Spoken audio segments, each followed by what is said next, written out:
That sucked, I'm going to do it again.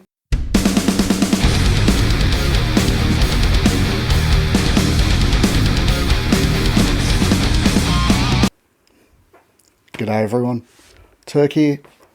If it's the first time here, thanks for dropping by. I hope you like what you see. If you've been here before, thanks for coming back again. As always, if you like the video, please give it a like, share. If you like the channel, hit me up with the subscribe, hit that notification icon. Every little bit helps. And of course, if you want to support the channel further, please head on over to my Patreon page where, as always, there's early access, exclusives, some behind the scenes shots, some old gig photos, various live gigs that I've done. Oh, can't forget the shout outs, which will be after this video. And of course, there is the guaranteed song requests, all those possible in various tiers. So yeah, head over, check it out. If you like what you see, hit me up with a subscribe. As I said, there's multiple levels of it. Yeah, before I get into the video, of course, I'm going to once again hit you up with a community shout out.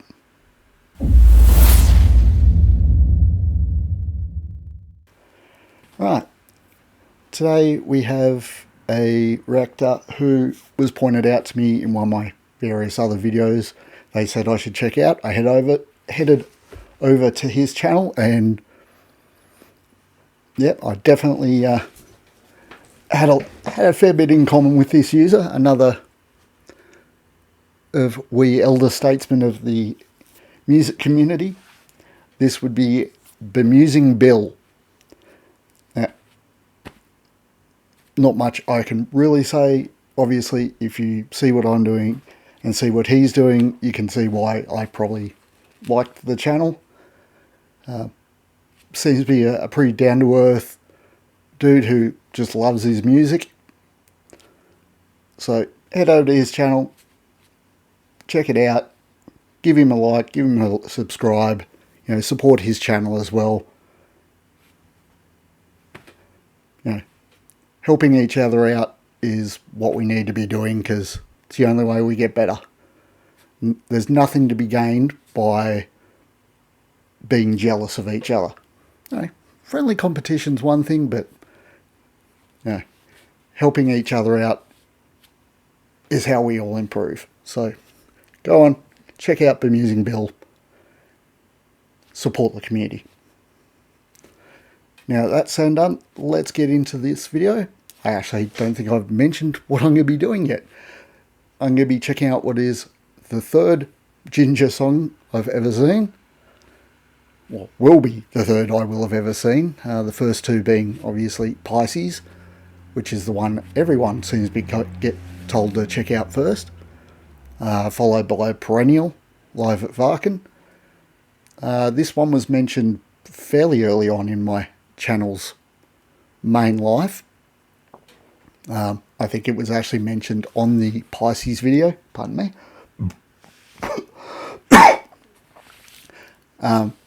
Yeah, so this is Vortex. I've been told it's a bit more proggy, and I'm into prog music, so let's check it out.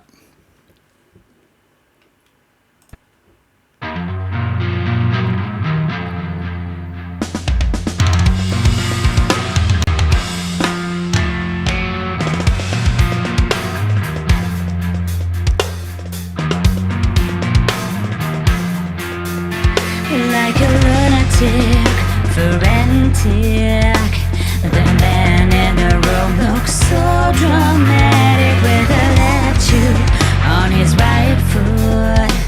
The spiral traffic feels too dramatic. Couple of things I'm going to point out at first. I think I commented on the Perennial video how amazed I was with how the drummer did on such a stripped down kit.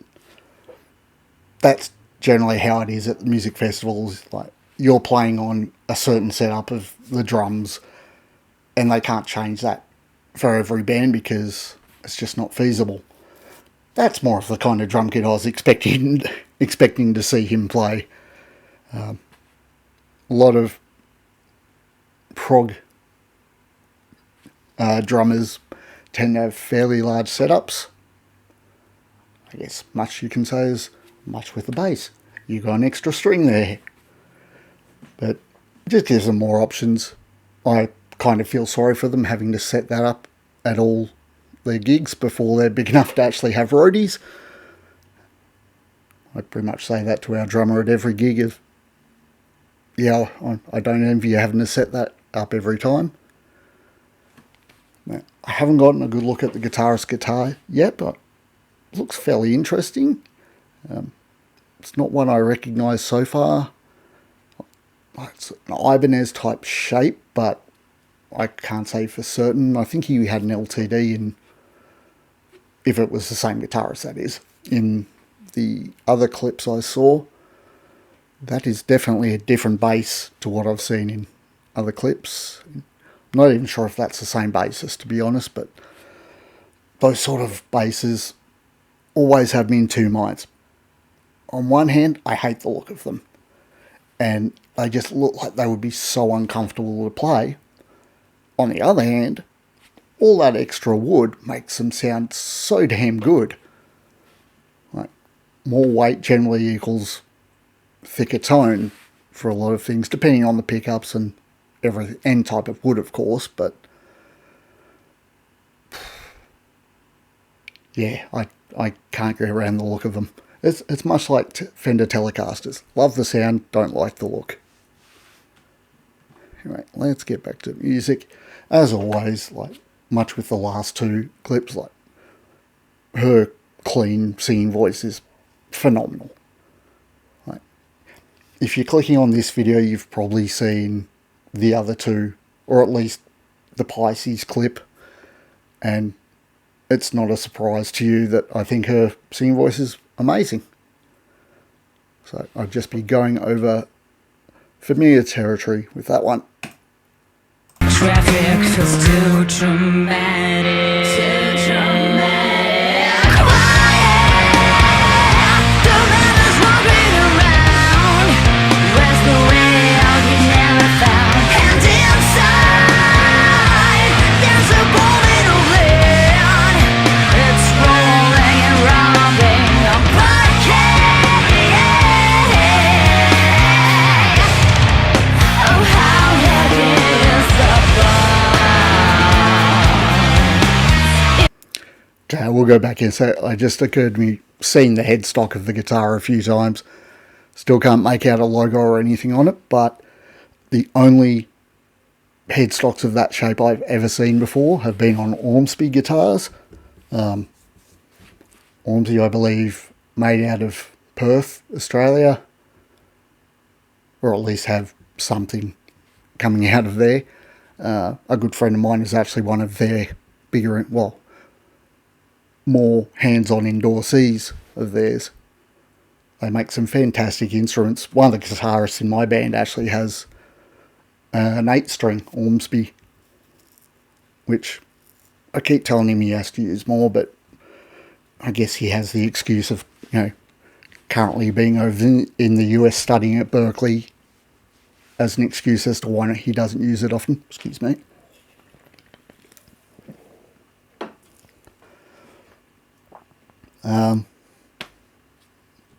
Yeah, I think it's an Ormsby guitar, but someone might have more exact information.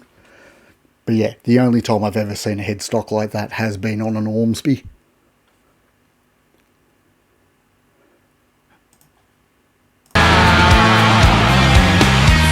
bent his spine to the very ground. Neither his nor another, an almost ludicrous. Oh, how heavy is this gun? In a half an hour or so,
Right. The sound of this song definitely reminds me of bands such as Periphery, Tesseract, and in parts early Opeth even. Just some of the chords they're using, some of the modes, definitely reminds me of some of those bands. The rhythms definitely remind me a lot of Periphery. Yeah, I was lucky enough to, well, not lucky enough, I was fortunate enough to be working at a music shop, what was it, probably 5 years ago now, when Jake Bowen from Periphery was there doing a presentation for Ibanez guitars. Seemed like a really nice dude. Definitely had his head in the game. What can you expect for someone who's, cousin of John Petrucci's, I guess. But yeah, the sound of this definitely reminds me of that style band. Almost, modern gent. Not quite into mathcore kind of stuff. God damn, music has way too many genres and subgenres. Showing my age where everything was just metal. What do you play? Metal. Now it's, gent-infused, mathcore, hybrid.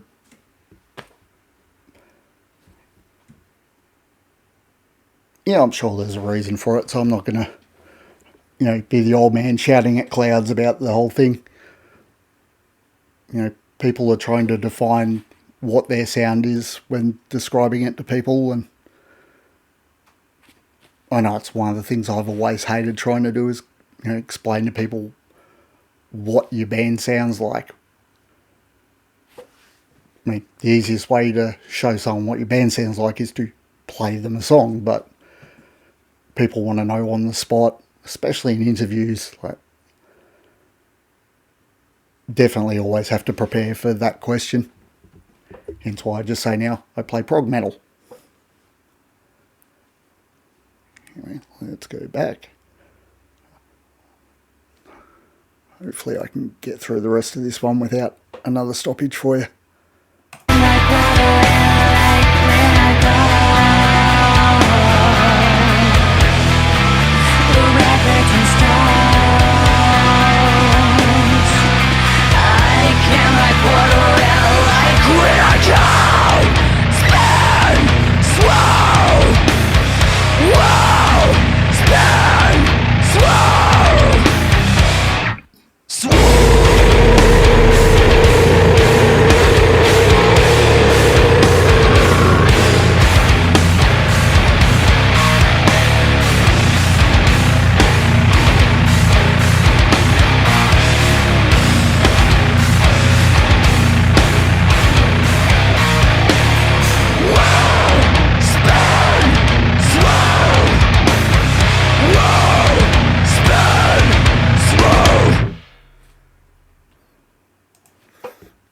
And there we go. That was Vortex by Jinjer. I could definitely appreciate all the elements that went into that song. It's not the sort of thing I find myself looking to listen to, especially when it gets towards the more gent side of stuff. Not really my thing, but of course I can appreciate it. Like, to be able to lock down those off-time beats as are done in such songs, and there's a few of the songs that I have to play that include such timings. But yeah, it's not what I generally find myself listening to, but there's people who froth that stuff big time, and I can't fault them for that. Dig what you're into. Damn what anyone else thinks. There's not really much to say. Like, excellent musicianship all around. They've proved that in all 3 videos of theirs I've seen so far. Her range of vocals is, once again, it's amazing. being able to go through the range of cleans that she does and into the fry vocals, like, it's just phenomenal.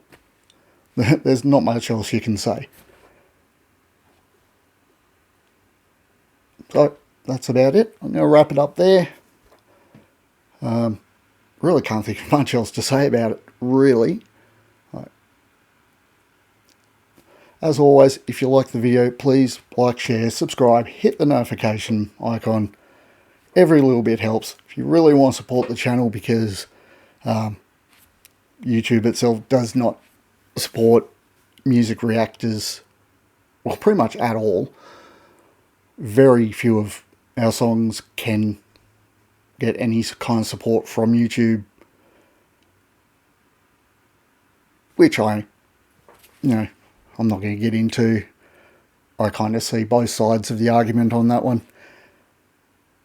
So if you do want to support the channel, please head over to my Patreon page and check out the various tiers I've got going there. Every little bit of support helps. So yeah, that's about it.